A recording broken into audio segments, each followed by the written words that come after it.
இயேசுவின் நாமத்திலே உங்களை வாழ்த்தி 6வது பாடத்திற்கு வரவேற்கிறேன். நம்ம ஒவ்வொரு வாரமும் யோசுவா புத்தகத்தை ஆராய்ந்து வருகிறோம். அந்த வரிசையில 6வது பாடத்துல இன்று நாம் படிக்க போவது 7ஆம் அதிகாரத்தையும் 8ஆம் அதிகாரம். யோசுவா 7ஆம் அதிகாரம் 8ஆம் அதிகாரம் எதை பற்றியது? ரொம்ப சோகமான விஷயத்தை பற்றியது தான் யோசுவா 7ஆம் அதிகாரம். என்னங்க சோகமான விஷயம் அப்படின்னு சொல்லி நீங்க கேட்கலாம் பாருங்க. வேற ஒண்ணும் இல்லை. முதல் 5 அதிகாரங்களை பார்க்கும் பொழுது ரொம்ப சந்தோஷமான நிகழ்வுகளை பார்த்து கொண்டே வந்தோம். எப்படியெல்லாம் யோசுவாவும் இஸ்ரவேல் ஜனங்களும் ஜெயித்தார்கள். அவர்கள் தேவனுடைய வாக்க உள்ளபடி கேட்டாங்க. தேவன் கொடுத்த பிரமாண திட்டத்தை உள்ளபடி கேட்டாங்க. அதனுடைய விளைவு வெற்றி. அப்ப தேவனுடைய பிரமாணத்தை உள்ளபடி கேட்கும் பொழுது தேவனுடைய பிரசன்னம் வருகிறது. அதனால் அவர்கள் வெற்றி பெறலாம். ஆனால் தேவனுடைய வாக்க கேட்கலினா, தேவனுடைய பிரசன்னம் இல்லைன்னா, தேவனுடைய பிரமாணத்தை தள்ளி போட்டோம்னா என்ன நடக்கும்? என்ன நடக்கும் என்கிற விடையத்தான் யோசுவா 7ஆம் அதிகாரம் பார்க்கலாம். சரிங்களா? அப்ப யோசுவா 7ஆம் அதிகாரத்தை படிச்சுட்டு கடைசியில யோசுவா 8ஆம் அதிகாரத்தை கொஞ்சம் நம்ம பார்ப்போம். ஜெபம் பண்ணுவோமா? அன்புள்ள தகப்பனே, தேவரீர் நீர் எங்களுக்கு கொடுத்துக்கிற மகத்துவமான வேதத்திற்காக நன்றி தகப்பனே. அதனுடைய கருத்துக்களை ஒவ்வொரு வாரமும் இப்படிப்பட்ட பாடத்திட்டத்தின் வழியாக நாங்கள் படிக்கும் பொழுது இந்த காலத்தை நாங்கள் புரிந்து கொள்ள உதவுகிறீரே, அதற்காக கொடான கொடி ஸ்தோத்திரம் ஐயா. இப்பொழுதும் 6வது பாடத்தை இந்த திருச்சமூகத்தில் ஒப்படைக்கிறோம்ப்பா. தேவரீர் எங்கள் உள்ளத்தில் இருக்கிற காரியத்தை நீர் வெளிப்படுத்துங்க சுவாமி. நாங்கள் எப்படி மாறணும் என்பதை நீங்க சொல்லிக் கொடுங்க சுவாமி. எங்கள் சொல்லுக்கும் செயலுக்கும் இடைவெளி இருக்கிறதா என்பதை காண்பீங்க ஐயா. இயேசுவின் வழியாய் ஜெபிக்கிறோம் பிதாவே, ஆமென். 6வது பாடம். நம்ம ஒரு 4 மிக முக்கியமான கருத்துக்களை நம்ம படிக்க போகிறோம். பாடத்தினுடைய தலைப்பு உள்ளே இருந்த எதிரி. சரிங்களா? ஏதோ எதிரி உள்ள இருக்கிறாங்களா? யார் அந்த எதிரி? எப்படி வந்தாங்க என்பதெல்லாம் பார்க்கலாம். 4 மிக முக்கியமான விஷயத்த பார்க்க போறோம். இஸ்ரவேல் ஜனங்கள் என்னமோ செய்தாங்க. என்ன செஞ்சாங்க? அவங்களுக்கு என்னமோ நடந்திருக்குது. என்ன நடந்துச்சு? ஏன் அப்படி நடந்துச்சு பார்க்கலாமா? வாங்க யோசுவா 7ஆம் அதிகாரம் வசனம் 4 வசனம் 5 பாருங்க. அப்படியே ஜனங்களில் ஏறக்குறைய 3000 பேர் அவ்விடத்திற்கு போனார்கள். ஆனாலும் அவர்கள் ஆயீன் மனுஷருக்கு முன்பாக முறிந்து ஓடினார்கள். 3000 பேர் புறப்பட்டு போயிறாங்க. ஆனா ஜெயிச்சாங்களா? பைபிள் வசனம் சொல்லுது அவர்கள் முறிந்து ஓடினார்கள். யாருக்கு முன்பாக போனாங்க? யார் முறியடிச்சாங்க? ஆயி என்கிற ஒரு பட்டணம் இருக்கிறது. அந்த பட்டணத்தை ஜெயிக்க புறப்பட்டு போறாங்க. ஆனால் அவர்கள் முறிந்து ஓடினார்கள். வசனம் 5. ஆயின் மனுஷர் அவர்களில் ஏறக்குறைய 36 பேரை வெட்டி போட்டார்கள். பட்டண வாசலின் வெளியே துவங்கி செபராபிம் மட்டும் அவர்களை துரத்தி மலை இறக்கத்திலே அவர்களை வெட்டினார்கள். ஜனங்களின் இருதயம் கரைந்து தண்ணீராய் போயிற்று. அப்ப இஸ்ரவேல் ஜனம் சண்டை போட போகுது. ஆயி என்கிற பட்டணத்தை பிடிக்க போகுது. ஒரு சின்ன பட்டணம் தான் ஆயி பட்டணம் பாருங்க. எனவே தான் கொஞ்சம் பேர் போனா ஜெயிச்சிடலாம்ப்பா அப்படின்ற ஒரு கருத்துல போயிருக்கிறாங்க போல் தெரியுது. இப்ப போய் அந்த சின்ன பட்டணம், கொஞ்சம் பேர் இருக்கிற பட்டணம் அடிச்சு நவுத்தி 36 பேரை கொன்னு எல்லாத்தையும் விரட்டி அடிச்சு விட்டாங்க. இப்ப என்ன நடந்துச்சு உங்களுக்கு புரியுதா உங்களுக்கு? சரி, இப்ப அடுத்த கட்டு பாருங்க. வசனம் 6. இதெல்லாம் பார்த்த யோசுவா தொடர்ந்து வெற்றி மேல வெற்றி மேல வெற்றி வந்துகிட்டே இருந்துச்சு இல்லையா? யோர்தானுக்கு அக்கறையில சில ராஜாக்களை ஜெயிச்சாங்க. யோர்தான் அப்படியே செங்கடல் மாதிரி பிளந்து அது என்ன செய்யுதுன்னா வெட்டாந்திரையாக மாறிச்சு. அப்புறம் எரிகோவின் சுவர்கள் இடிந்து விழுந்துச்சு. இப்படிப்பட்ட மகத்துவமான வெற்றிகளை பார்த்த யோசுவா இப்பொழுது தோல்வியும் பார்க்கிறான். 36 பேர் செத்துட்டாங்க. 10 பேர் எல்லாம் ஓடி வந்துட்டாங்க. இந்த நிகழ்வுகளெல்லாம் பார்த்த யோசுவா என்ன செஞ்சான் பாருங்க. வசனம் 6. அப்பொழுது யோசுவா தன் வஸ்திரங்களை கிழித்து கொண்டு அவனும் இஸ்ரவேல் மூப்பரும் சாயங்காலம் மட்டும் கர்த்தரின் பெட்டிக்கு முன்பாக தரையிலே முகங்குப்புற விழுந்து தங்கள் தலைகளின் மேல் புழுதியை போட்டுக்கொண்டு கிடந்தார்கள். என்னவா? யோசுவாவும் மூப்பர்களும் ரெண்டும் ஒரே டீமா இருந்து அப்படியே சாஷ்டாங்கமாக ஆண்டவர் பிரசன்னத்துக்கு முன்பாக, அது என்ன ஆண்டவர் பிரசன்னம்? தேவனுடைய உடன்படிக்கை பெட்டி எங்க இருக்குதோ அதற்கு முன்பாக இவங்க அப்படியே விழுந்து கிடக்குறாங்க. தலை மேல புழுதியை போட்டுக்கிட்டு வஸ்திரத்தெல்லாம் கிழிச்சுக்கிட்டு ஐயோ ஆண்டவரே அப்படின்னு சொல்லிட்டு அவங்க கிடக்கிறத நீங்க பாருங்க. அப்ப எப்படி ஆயிருச்சு பாத்தீங்களா? இப்ப யோசுவா மூப்பர்கள் எல்லாரும் இப்படி இருக்கிறாங்க. இப்ப என்ன காரணம்? ஏன் இப்படி தோத்தாங்க? வசனம் 11க்கு வந்தோம்னா, இந்த யோசுவா மூப்பர்கள்லாம் விழுந்து கிடக்குறாங்க இல்லையா, அதற்கு ஆண்டவர் பேசுவாரா? பேசியிருக்கிறாரு. வாங்க வசனம் 10-11 பாருங்க. அப்பொழுது கர்த்தர் யோசுவாவை நோக்கி, எழுந்திரு, நீ இப்படி முகம் குப்புற விழுந்து கிடக்கிறது என்ன? ஆண்டவர் பேச ஆரம்பிச்சிட்டாரா? மனம் வருந்தி ஜெபம் செய்யும் பொழுது ஆண்டவர் பேச ஆரம்பிக்கிறாரு. உங்களுக்கும் ஆண்டவருடைய சத்தம் கேட்கணும், கேட்கலையே, ரொம்ப மைல்டா கேட்குதுன்னு நினைக்கிறீங்களா? யோசுவா செய்தது போல நீங்களும் செய்வீர்களானால் தேவனுடைய சத்தம் கேட்கும். இங்கேயோ மனம் திரும்புதல் தான் தேவனுடைய சத்தத்தை, வால்யூம் டோனை ரொம்ப குறைச்சி விட்டுறது. ஆக அவர் நல்லா தான் பேசிட்டு இருக்கிறாரு, பரலோகம் பலமா தான் பேசிட்டு இருக்குது. ஆனால் நமக்கு தான் குறைவா கேட்டிருக்குது. காரணம் என்ன அப்படின்னா, நம்ம யோசுவா செய்தது போல நம்முடைய வஸ்திரத்தை அல்ல, நம்முடைய இருதயங்களை கிழிக்க வேண்டும். இருதயத்தை கிழித்து சாஷ்டாங்கமாக விழுந்து படுத்து கிடந்தோம் அப்படின்னா தேவனுடைய சத்தம் கேட்குங்க. இப்ப என்ன சொல்றாரு பாருங்க ஆண்டவர். வசனம் 11, இஸ்ரவேலர் பாவம் செய்தார்கள், நான் அவர்களுக்கு கட்டளையிட்ட என் உடன்படிக்கையை மீறினார்கள். அப்ப யார் தப்பு செஞ்சாங்களாம்? இஸ்ரவேலர்கள் பாவம் செய்தார்கள். அப்ப ஏன் இஸ்ரவேல் ஜனம் தோத்து போச்சு? ஏன் முறிந்து ஓடினார்கள்? ஏன் 36 பேர் செத்தாங்க? ஏன் மலை அடிவாரம்னு அடிச்சு துரத்தி போங்கடா ஊரை பார்த்து அப்படின்னு சொல்லிட்டு ஏன் சொன்னாங்க அப்படின்னா, பைபிள் சொல்லுது, இஸ்ரவேலர்கள் பாவம் செய்தார்கள், அவர்கள் கர்த்தருடைய உடன்படிக்கையை மீறி நடந்தார்கள். சரி, இப்ப இஸ்ரவேல் பாவம் செஞ்சாங்கன்னா உண்மையிலே அங்க பாவம் செஞ்சது யார் பார்க்கலாமா? ஒரு 3 மக்கள் பாவம் செய்யறத பார்க்க முடியாது. 3 மக்கள் யாருன்னு பார்க்கலாமா? இப்ப தீர்க்கதரிசிகளும் ராஜாக்களும் என்கிற புத்தகத்துல 45வது அதிகாரம் 16-17 பேரா ரொம்ப அழகா இந்த விஷயத்தை எடுத்து நமக்கு சொல்றாங்க பாருங்களேன். பைபிள் இருக்கிற விஷயம் தான் ரொம்ப அழகா என்ன பண்றாங்க சொல்றாங்க. வாசிக்கிறேன். ஆண்டவர் கொடுத்திருந்த மாபெரும் வெற்றி இஸ்ரவேலர்களை சுய நம்பிக்கை உள்ளவர்களாக்கிற்று. என்னவா? செல்ஃப் கான்பிடன்ஸ் வந்துருச்சான். வெற்றி மேல வெற்றி மேல வெற்றி வந்ததுனால சுய நம்பிக்கை வந்துச்சான். இப்ப யோசிங்க, வெற்றி மேல வெற்றி மேல வெற்றி நம்ம தொடர்ந்து வரணுமா? இல்லை எப்பயாவது கொஞ்சம் தோல்வியும் வரணுமா? உங்களுக்கு புரியுதா? அப்ப தொடர் வெற்றி வரும் பொழுது செல்ஃப் கான்பிடன்ஸ் கொஞ்சம் வந்துடுது. கானான் தேசத்தை அவர் தங்களுக்கு வாக்கு பண்ணியிருந்தபடியால் பாதுகாப்பு இருப்பதாக உணர்ந்து தெய்வீக உதவி மாத்திரமே தங்களுக்கு வெற்றியை கொடுக்கக்கூடும் என்பதை உணர தவறினர். என்னவா? முதல்ல செல்ஃப் கான்பிடன்ஸ், அடுத்தது எங்கேருந்து வருது இந்த சுய நம்பிக்கை அப்படின்னா, ஆண்டவர் ப்ராமிஸ் பண்ணிட்டாரு, அவர் சொல்ல ஆகும், கட்டளை இருக்கும், நம்ம எல்லாம் அந்த வாக்க சார்ந்து இருக்கணும் என்பது அவசியம் இல்லை. ஆண்டவர் சொல்லிட்டாரு, அவர் பார்த்துப்பாரு, நம்ம எப்படி இருந்தா என்ன அப்படின்னு சொல்லிட்டு நினைக்கிறாங்க. இப்ப கவனிங்க, யோசுவாவும் கூட, என்ன வார்த்தை? யோசுவாவும் கூட ஆயியை வெற்றி கொள்ள தேவனுடைய ஆலோசனையை தேடாது தன்னுடைய திட்டங்களை போட்டான். தன்னுடைய திட்டங்களை போட்டான்.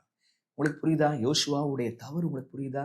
இரவும் பகலும் நீ தியானமாயிரு, செய்வதெல்லாம் வாய்க்கும் அப்படின்னு ஆண்டவர் சொல்லியிருந்தாரு யோசுவா 1ஆம் அதிகாரத்துல யோசுவாவுக்கு.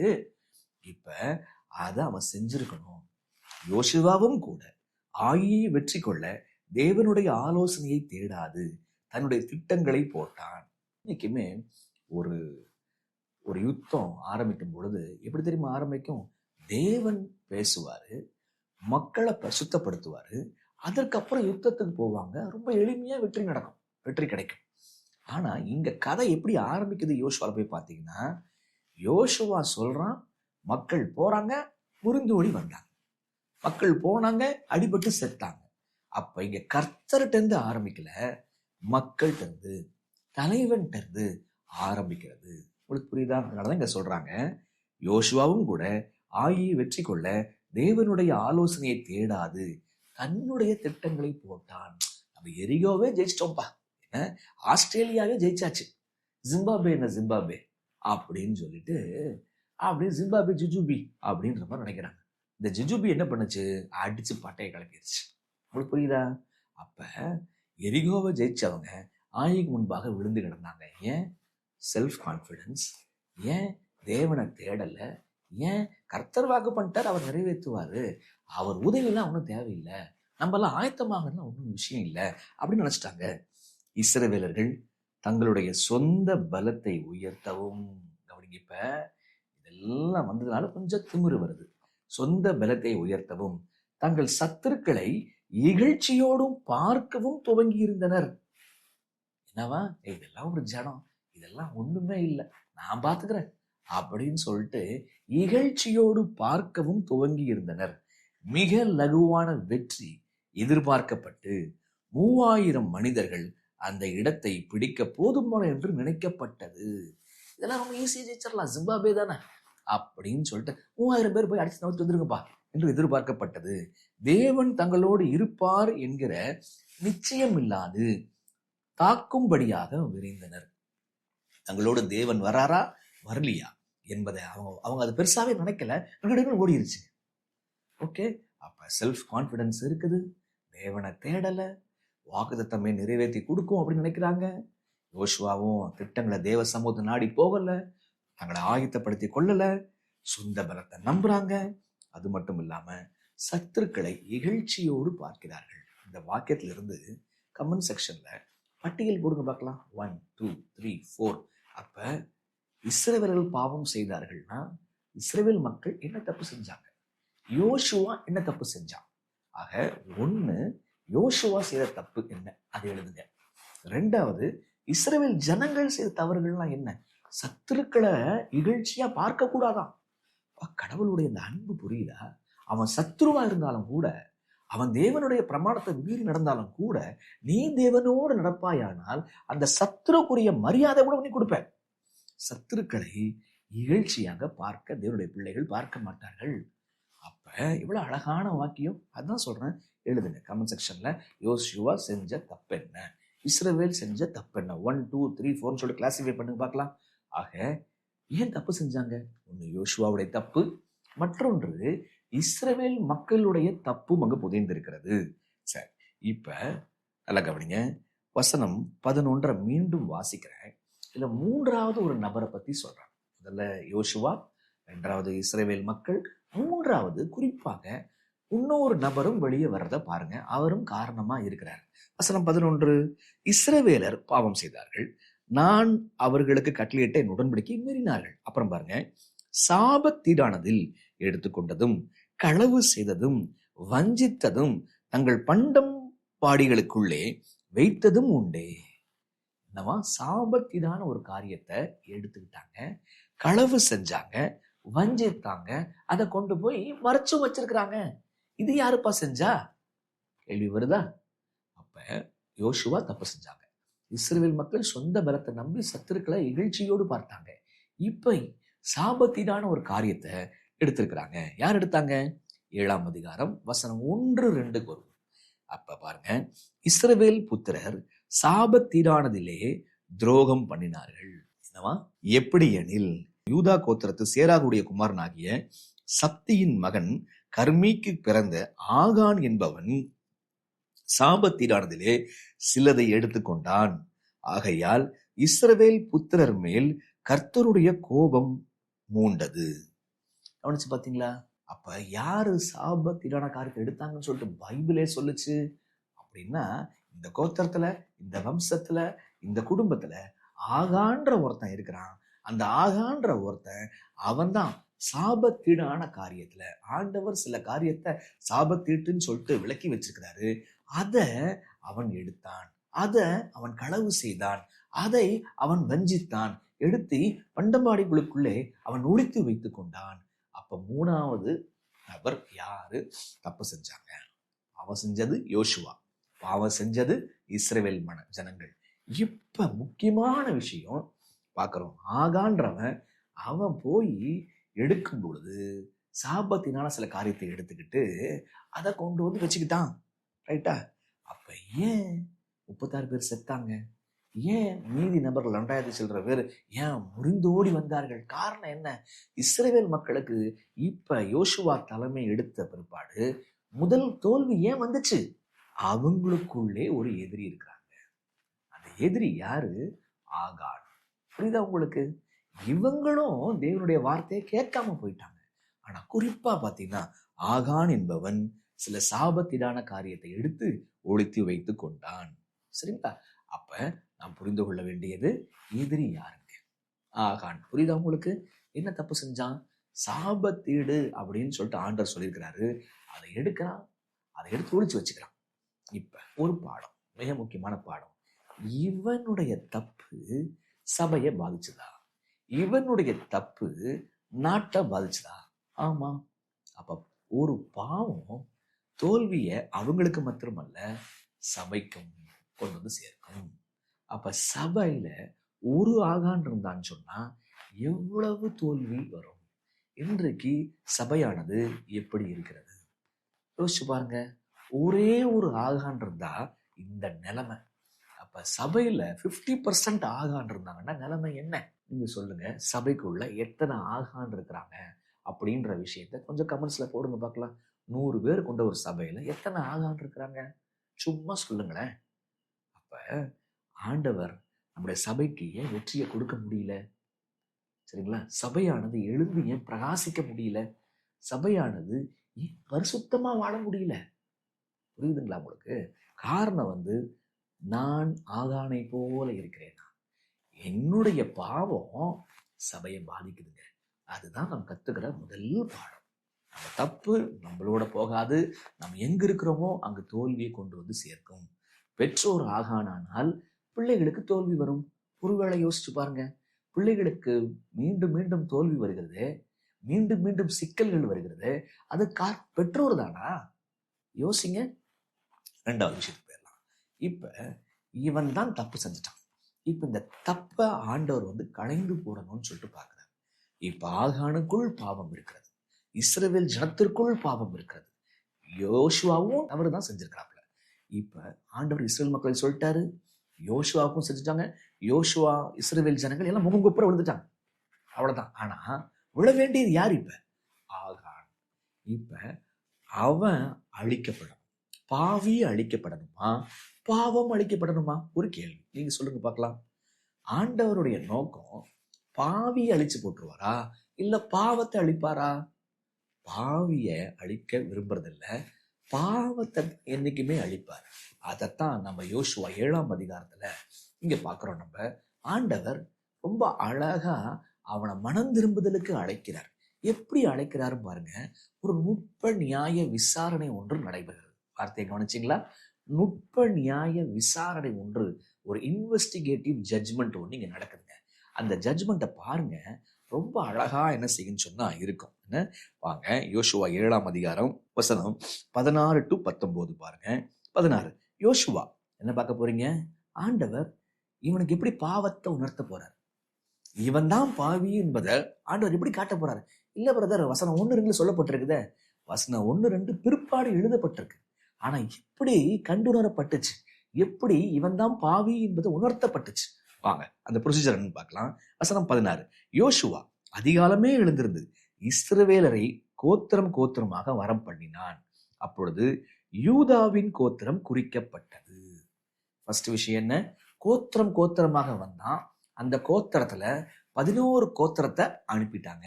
ஒரே ஒரு கோத்திரம் குறிக்கப்பட்டது. இந்த கோத்திரம் மட்டும் நில்லு, மற்ற கோத்திரம் எல்லாம் வீட்டுக்கு போயிடலாம். எந்த கோத்திரம் நின்னுச்சு? இப்ப யூதா கோத்திரம் மட்டும் நின்னுச்சு. இந்த சிங்க ராஜா வருகின்ற அந்த கோத்திரம் குற்றவாளியா நிக்குது. சரி, இப்ப இந்த கோத்திரத்துல அவன் யூதாவின் வம்சங்களை வரப்பண்ணின பொழுது சேராகியரின் வம்சம் குறிக்கப்பட்டது. என்னவா? அந்த கோத்திரத்துல ஒரு வம்சம் குறிக்கப்பட்டது. மீத உள்ள வம்சங்கள் எல்லாம், மீதம் உள்ள ஜெனரேஷன் எல்லாம் ஆண்டவர் அனுப்பிட்டார். ஏற்கனவே 12 கோத்திரத்துல ஒரு கோத்திரத்தை ஆண்டவர் பிரிக்கிறார். அந்த கோத்திரத்துல ஒரு வம்சத்தை ஆண்டவர் பிரிக்கிறார். யாருடைய வம்சம்? சேராகியரின் வம்சம். அவன் சேராகியரின் வம்சத்தை பேர் பேராக வர பண்ணின போது சப்தி குறிக்கப்பட்டான்.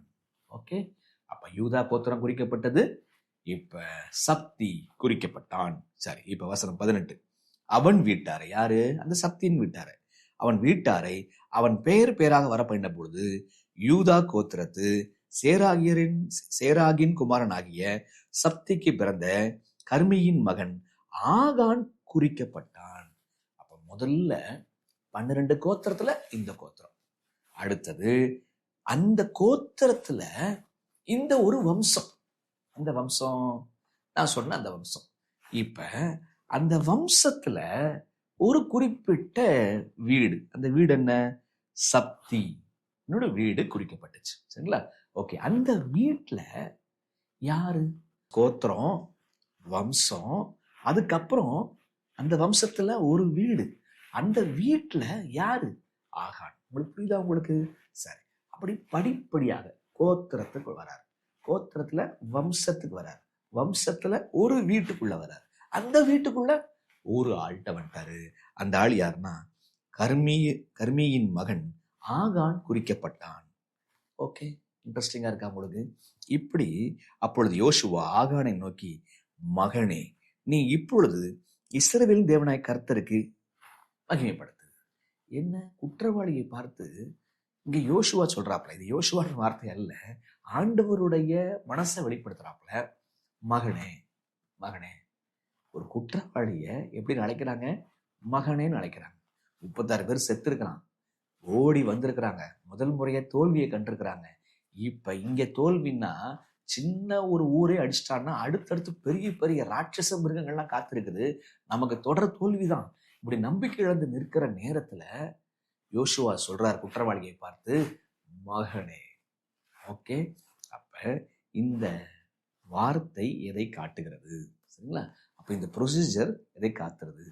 கோத்திரம் கோத்திரமாக அழைத்தார்கள். அதுல ஒரு கோத்திரம், அந்த ஒரு கோத்திரத்துல பல வம்சங்கள்ல ஒரு வம்சம். சரிங்களா? அந்த வம்சத்துல ஒரு குடும்பம், அந்த ஒரு குடும்பத்துல ஒரு ஆள். அந்த ஒரு ஆள் தான் யாரு? இப்படி ஒன்னா செக்ரிகேட், நீங்கெல்லாம் போங்க, நீங்கெல்லாம் போங்க, நீங்கெல்லாம் போங்க, இப்படியே வடிகட்டி வடிகட்டி வடிகட்டி வடிகட்டி கடைசியில ஒரு குடும்பம் நிக்குது. 20 பேர் கொண்டு ஒரு குடும்பம் நிக்குது. அதுலதான் ஆகான் இருக்கான். கடைசியில ஆகான், நீ நில்லு, மத்தவங்க எல்லாம் போகலாம் அப்படின்னு சொல்லியாச்சு. இப்ப ஏன் இந்த ஃபில்டரிங் ப்ராசஸ், ஏன் இந்த நுட்ப நியாய விசாரணையானது இப்படி படிப்படியா வருது? சரிங்களா? ஒன்னே ஒண்ணுதாங்க. அங்க யூதா கோத்திரம் ஆண்டவர் குறிக்கும் பொழுது இந்த யோசுவா சொல்லி இந்த ஆகான் வந்துடக்கூடாது, அவனே ஐயோ விழுந்து கிடக்கணும். விழுந்து கிடந்து அவங்களெல்லாம் விட்டுருங்க, நான் தான் பாவம் செஞ்சிருக்கிறேன் வந்திருக்கணும். கோத்திரங்கள் கடந்த பொழுது, கோத்திரம் குறிக்கப்பட்ட போது வரவில்லை, வம்சத்தை ஆண்டவர் சூஸ் பண்ணும் போது வரவில்லை, அந்த வம்சத்துல உள்ள குடும்பத்தை ஆண்டவர் சூஸ் பண்ணும் போது வரவில்லை, பெயர் சொல்ற வரைக்குங்க, ஆகான் நீதான் சாபத்தின காரியத்தை எடுத்த என்றது சொல்ற வரைக்கும் அவன் வரவில்லை. ஆக பாருங்க, இந்த சிஸ்டம் என்னத்தை காட்டுதுன்னா, முதல்ல ஒரு விஷயத்தை காட்டுது, தேவன் இருதயங்களை ஆராய்கிறவர். என்னுடைய எண்ணங்கள் யாருக்கும் தெரியாது அப்படின்னு நினைச்சுக்கூடாது. நம்ம செல்போன்ல என்ன செய்யறோம் அப்படின்ற விஷயம் யாருக்கு தெரியும்? பிசாசுக்கு மட்டும் இல்ல, தேவனுக்கும் தெரியும். சரிங்களா? நம்ம யோசிக்கிற ஒவ்வொரு யோசனையும் யாருக்கு தெரியும்? தேவனுக்கு தெரியும். அதனாலதான் நம்ம வாசிக்கிறோம். நம்ம எரேமியா 17:10 பாருங்க. கர்த்தராகிய நானே ஒவ்வொருவனுக்கும் அவனவன் வழிகளுக்கும் செய்களின் பலன்களுக்கும் தக்கதை கொடுக்கும்படி இருதயத்தை ஆராய்கிறவரும் உள்ளந்தரியங்களை சோய்த்தறிகிறவருமாய் இருக்கிறேன். அவங்க நம்மளுக்கு ஒரு பலனை கொடுப்பதற்கு ஆண்டவர் செயலை மட்டும் பார்க்கறியா, இருதயங்களை ஆராய்கிறவர். அப்ப இந்த கோத்திரங்கள்லயே இந்த கோத்திரம், அந்த கோத்திரத்திலேயே இந்த வம்சம், அந்த வம்சங்களுக்குள்ளே இந்த குடும்பம், இந்த குடும்பத்துக்குள்ளேயே ஆகான். அப்படி ஆண்டு அவ்வளவு ஸ்கேன் அப்படி ஷார்ப்பா இறங்குதுங்க. என்ன காட்டுது? ஆண்டவருக்கு நீங்க செய்கிறது என்னன்னு தெரியும். அவருக்கு தெரியாதுன்னு மட்டும் நினைச்சிடாதீங்க.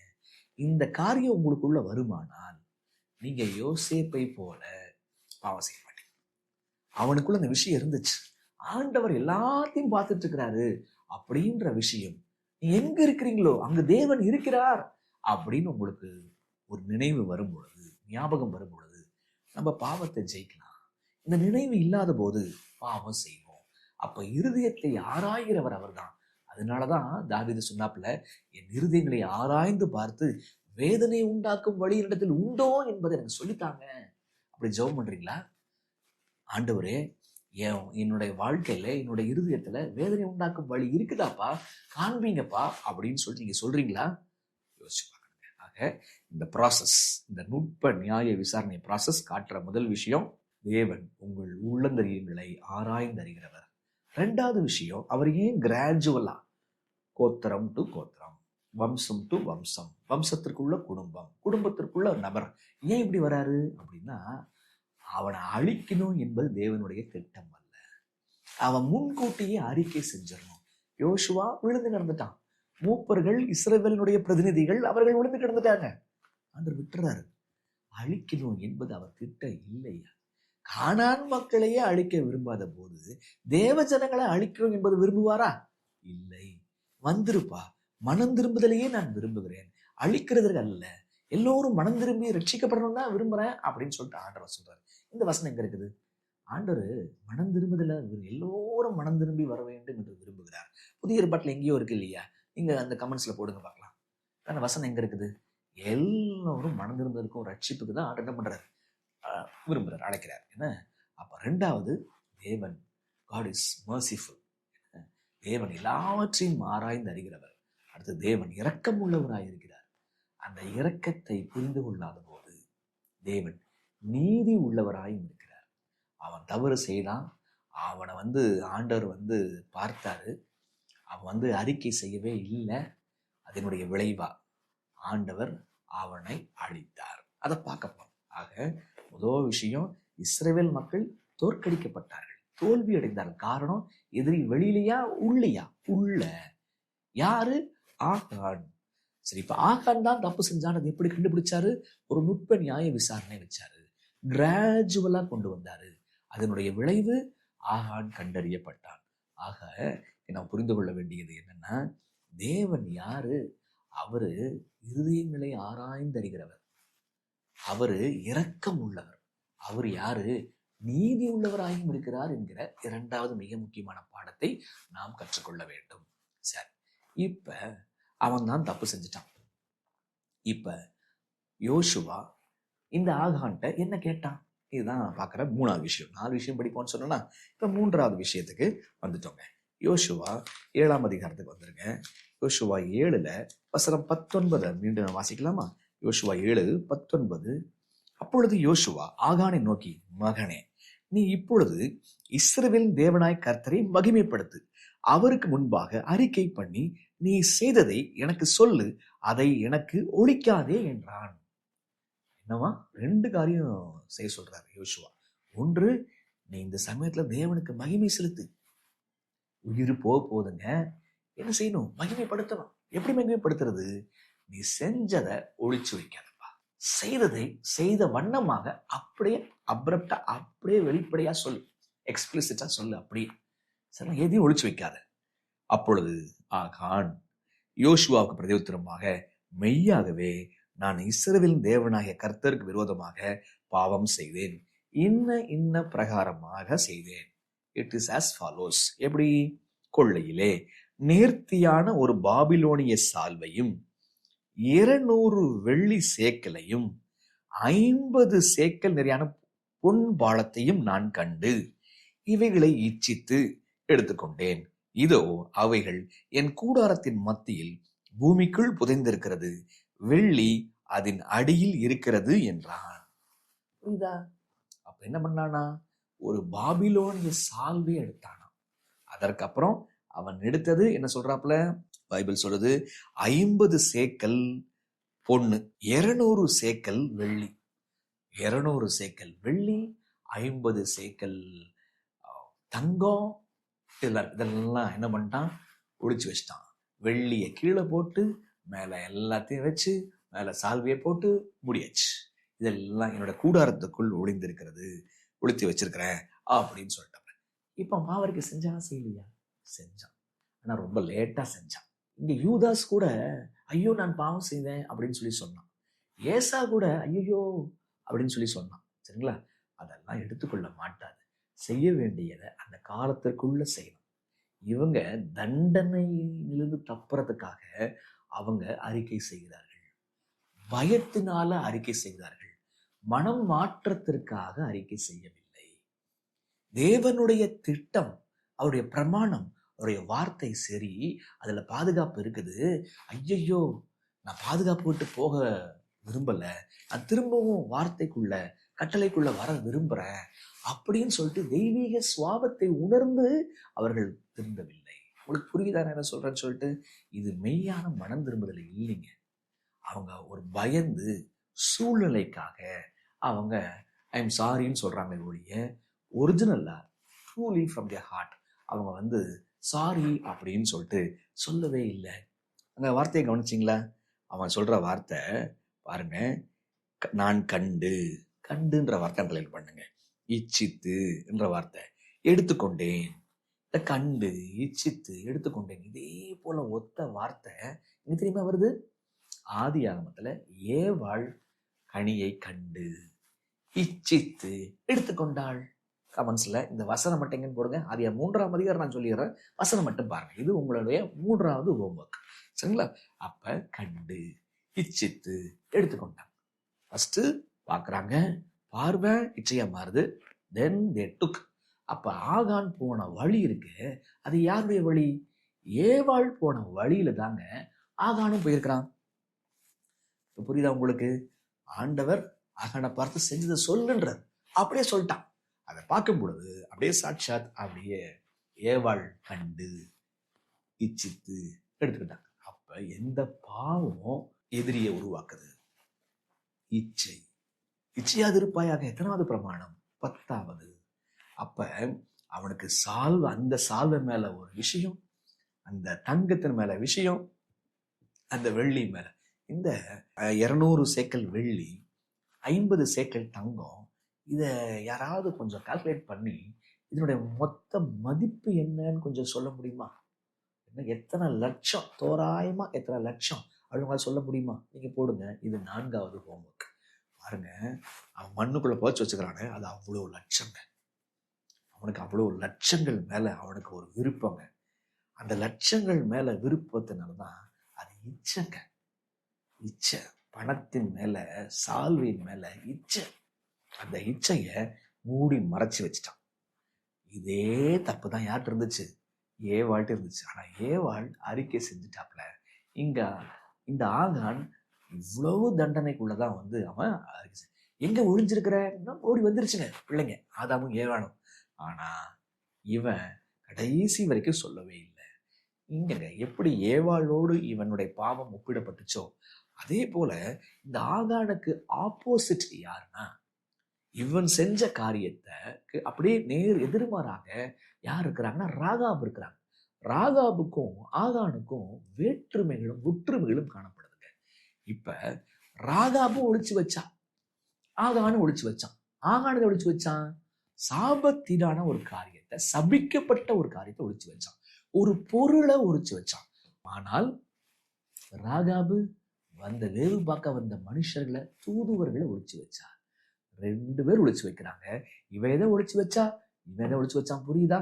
சரி, அடுத்தது இங்க இவன் என்ன பண்றான் பாத்தீங்கன்னா, பைபிள் சொல்றது 7ஆம் அதிகாரத்துல வசனம் 25 நான் வாசிக்கிற பாருங்க. அங்கே யோசுவா, நீ எங்களை கலங்க பண்ணினது என்ன? இன்று கர்த்தர் உன்னை கலங்க பண்ணுவார் என்றான். இங்க இஸ்ரவேல் மக்களுக்கு கலக்கத்தை, குழப்பத்தை ஏற்படுத்தி விட்டாப்புல இந்த ஆகான். ஆனால் இஸ்ரவேல் மக்களுக்கு இரக்கம் பாராட்டினாப்புல ராகாப். ஏன்னா இந்த தூதுவர்கள் போய் சொல்லணும்ல விஷயத்த. அப்ப டைரக்டா வந்து உதவி செய்யறாப்புல. அப்ப ராகாப் மறைச்சு வைக்கிறான், இவனும் மறைச்சு வைக்கிறான். ராகாப் இரக்கம் பாராட்டுறாப்புல, ஆனா இவன் கலங்கடிக்கிறான். புரியுதா உங்களுக்கு? 3வது, இஸ்ரவேல் மக்களோட நான் சேரணும் அப்படின்னு சொல்லிட்டு நினைச்சாப்புல. ஆனா இவன் உடன்படிக்கையை மீறினான். இவள் உடன்படிக்கை வேணும்னு சொல்லிட்டு உள்ள போனா, நான் உங்களோட சேர்ந்துக்கிறேன்றா. இவன் என்ன பண்றான்? இவன் உடன்படிக்கையை மீறினான்னு சொல்லிட்டு வசனம் சொல்லுகிறது. சரி, இப்ப கவனிங்க. அவள் செஞ்ச செயல்னால அவளும் அவள் குடும்பமும் மீட்கப்பட்டாங்க. ஆனால் ஆகான் தவறு செஞ்சான், அவனுக்கு மரணம். அவனால அவன் சபை குடும்பத்துக்கு மரணம். 36 பேர் செத்தாங்க. இங்க ஜீவன் காக்கப்படுது, இங்க உயிர் எடுக்கப்படுது. அப்ப பாத்தீங்களா, ஆகான் எதிரியா இருக்கிறான், ராகாப் எப்படி வந்து உதவி செய்யறா. இவளும் மறைச்சா, இவளும் மறைச்சா. இவனும் உடன்படிக்கையை போட்டான், இவன் உடன்படிக்கையை மீறினான். இங்க ஜீவன், இங்க மரணம். இப்ப தேவனுடைய ஜனமாயிருந்த ஆகான் இப்படி தப்பு செஞ்சான், தோல்வியை கொண்டு வந்து சேர்த்தான்.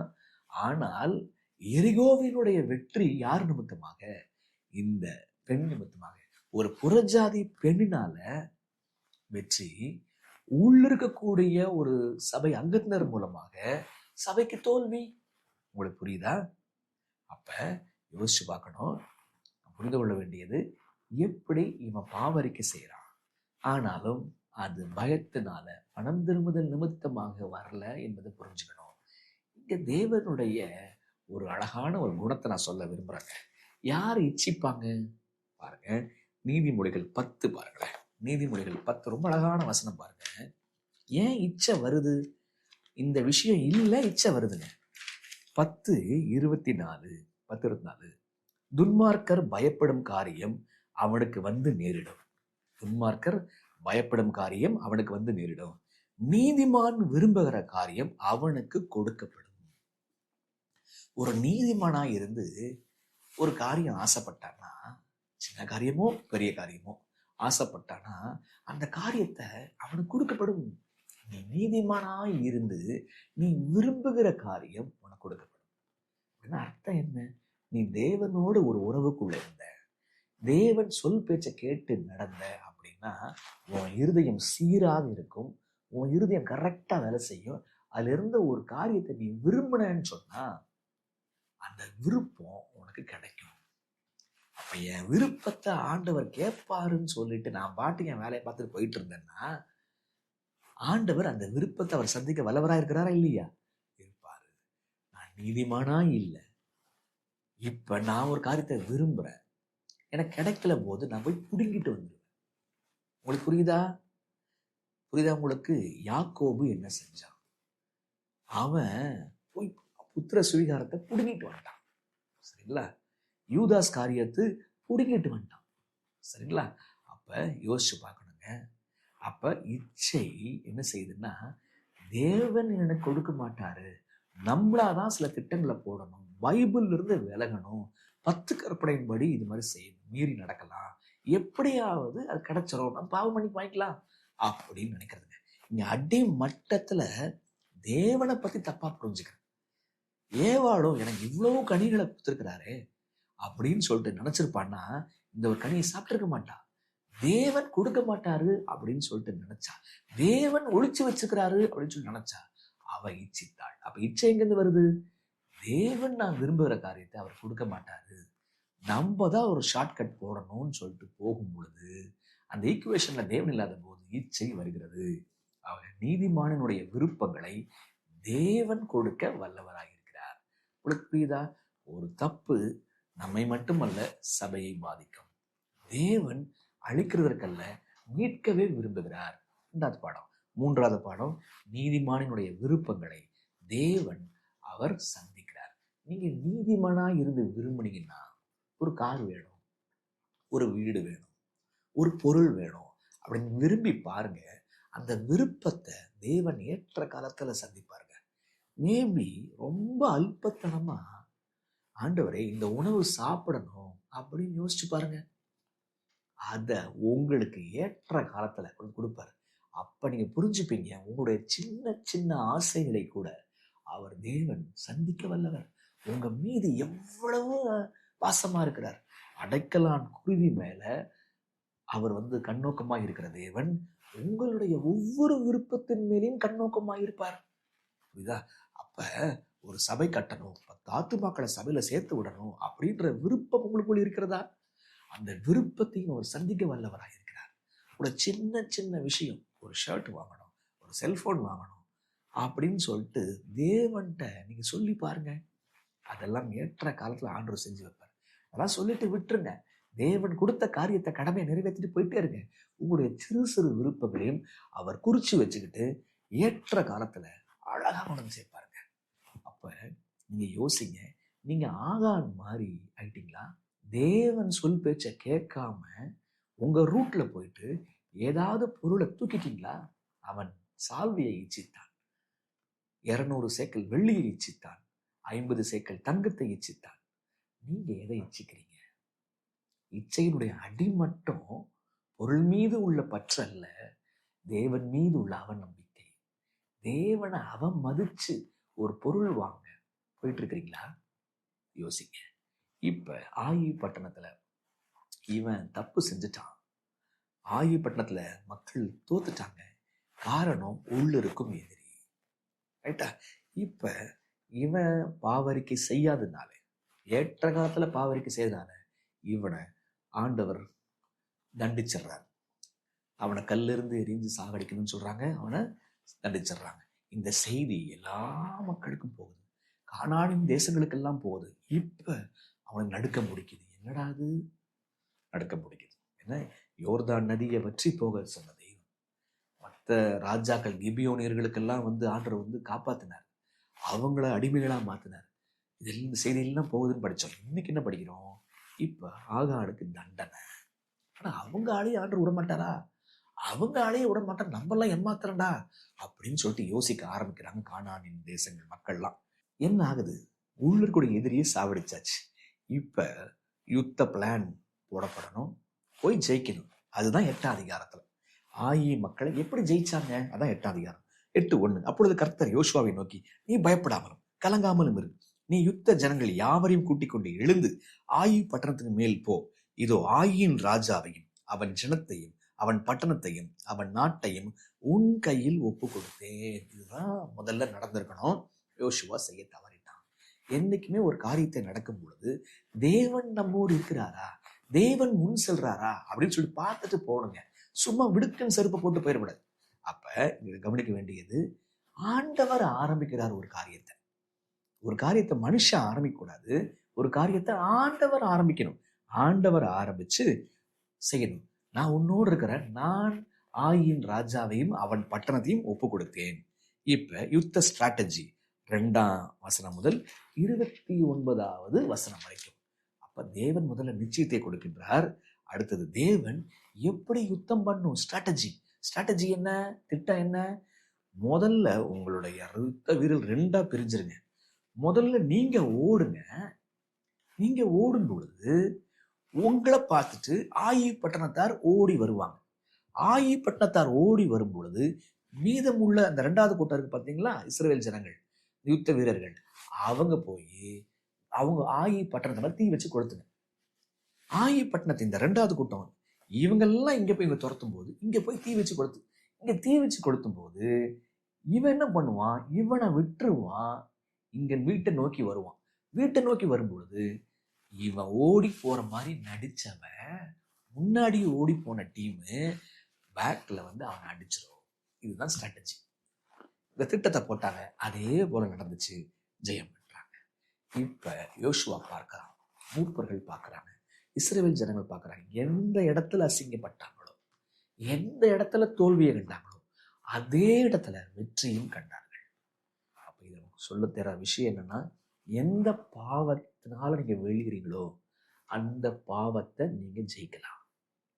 எதுனால நீங்க தோல்வி அடைகிறீங்களோ அந்த இடத்துல நீங்க ஜெயம் பெறலாம். அதுதான் 8ஆம் அதிகாரம் நமக்கு சொல்லித்தர்ற விஷயம். எதுனால நம்ம தோல்வி அடைகிறோமோ அதனால நம்ம ஜெயிக்க முடியும். எங்க தோல்வி அடைகிறோமோ அங்க நம்ம ஜெயத்தை காண முடியும். எங்க அவமானப்பட்டோமோ, எங்க கூடி கூடி நின்றோமோ அங்க நீங்க ஜெயிக்க முடியும். ஆனால் தேவன் உங்களோட வரணும். தேவனுடைய யுத்த முறையை நீங்க கையாளணும். உங்களுக்குன்னு ஆண்டவர் கொடுத்த யுத்த முறையை நீங்க கையாளும் பொழுது தோல்வி ஜெயமாக மாறும். உங்களுக்கு புரியுதா? அப்ப எதனால ஜனம் தோத்துச்சு? ஆகான். சரிங்களா? அப்ப யோசிச்சு பார்க்கணும். இது நமக்கு பலமான பல பாடங்களை நம்ம கற்றுத்தருதுங்க. இன்னைக்கு இஸ்ரவேல் மக்கள் அவங்களுடைய சொந்த பலத்தை நம்பினாங்க. நீங்க சொந்த பலத்தை நம்பிட்டு இருக்கிறீங்களா? உங்க இருதயத்துல இருக்கிற விஷயங்களை தேவன் அறிய முடியும் என்பதை ரொம்ப ஆழமா அறிஞ்சு வச்சிருக்கீங்களா? ஏதாவது பாவத்தை ஆகான் மறைச்சது போல மறைச்சிருக்கீங்களா? என்னைக்கோ பாவம் செஞ்சிருக்கலாங்க. அந்த பாவத்தை இன்னும் தேவ சமூகத்துல கொட்டாம அப்படியே நீங்க இருக்கிறீங்களா? யோசிச்சு பார்க்கணுங்க. உங்களுடைய பாவம் எப்படி சபையை பாதிக்கும் என்பதை அறிஞ்சிருக்கிறீங்களா? இல்ல, சபையில 1,44,000 பேர் இருக்கிறாங்க. சபையில நிறைய நல்ல பாஸ்டர்ஸ் இருக்கிறாங்க, நிறைய ஊழியக்காரங்களா இருக்கிறாங்க. அவங்க இருந்தா பரவாயில்ல நினைக்கிறீங்களா? இல்ல, நீ மாறணும். மாறாத வரைக்கும் சபைக்கு தோல்விதான். அப்ப எங்க தோக்குறோமோ அங்க ஜெயிக்க முடியும் என்பதை உங்களுக்கு புரியுதா? இஸ்ரவேல் வெளியில் இருக்கும் எதிரிகளால் அல்ல, அவங்களுக்குள் இருக்கக்கூடிய எதிரினால தான் அவங்க தோற்கடிக்கப்பட்டார்கள். ஆக யோசிங்க, நமக்குள்ள எதிரிகள் ஆகான் இருக்கிறானா? எனக்குள்ள ஆகான் இருக்கிறானா? யோசிச்சு பார்ப்போம். தேவன் உங்களுக்கு வெற்றியை கொடுக்க விரும்புகிறார். ஜெபம் பண்ணலாமா? அன்புள்ள தெய்வமே, அருமையான எச்சரிப்புகளுக்காக நன்றிப்பா. நாங்கள் ஜெயம் பெறணும், எங்களுடைய சபை ஜெயிக்கணும். சபை ஆண்டவரே சகல தேசங்களுக்கும் சென்று சத்தியத்தை பரிசுத்தமாய் சொல்ல வேண்டும் என்று விரும்புகிறோம்ப்பா. நான் தடைகள் வெளியே இருக்கிறது என்று நாங்கள் நினைக்கிறோம். ஆனால் பல சமயங்களில் நாங்களே தடையாக, எங்களுக்குள் இருக்கக்கூடிய ஆட்களே தடைகளாக இருக்கிறார்கள் என்பதை நீர் உணர்த்துகிறீர். அதற்காக நன்றி. அவனை அழைத்த தெய்வம் எங்களையும் அழைக்கிறீர். ஆண்டவரை அழிக்கிறதற்கல்ல, மனம் திரும்புதலுக்கு அழைக்கிறீரப்பா. நாங்கள் மனம் திரும்ப உதவி செய்ய இயேசுவின் வழியாய் ஜெபிக்கிறோம் பிதாவே.